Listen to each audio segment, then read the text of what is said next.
Maithili express की शानदार प्रस्तुति।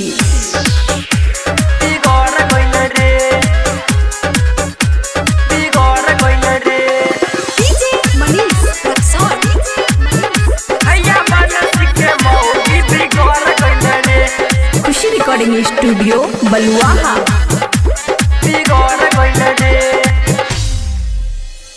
जिला खगड़िया में भइल रहे हाला, बनसी के मौगी कैल कई घोटाला,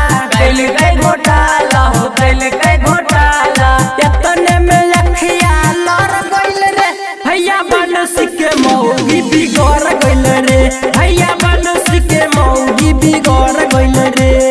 अरे केकर मौगी होई रे, बंसी को मौगी रहे रे भैया, बनसी के मौगी बिगड़ गइल रे भैया, बनसी के मौगी बिगड़ गइल रे।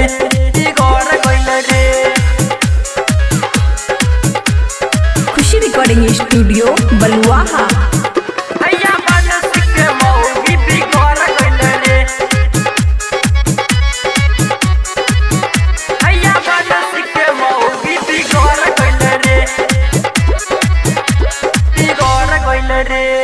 रहे 120 मौगी केहू नहीं जाना, हो केहू नहीं जाना। गौवा के लोग सब मारत रहे ताना, हो मारत रहे ताना। देखिए के मन महा भर गइल रे छौरा, बनसी के मौगी बिगड़ गइल रे भैया, बनसी के मौगी बिगड़ गइल रे। खुशी रिकॉर्डिंग स्टूडियो बलुआहा।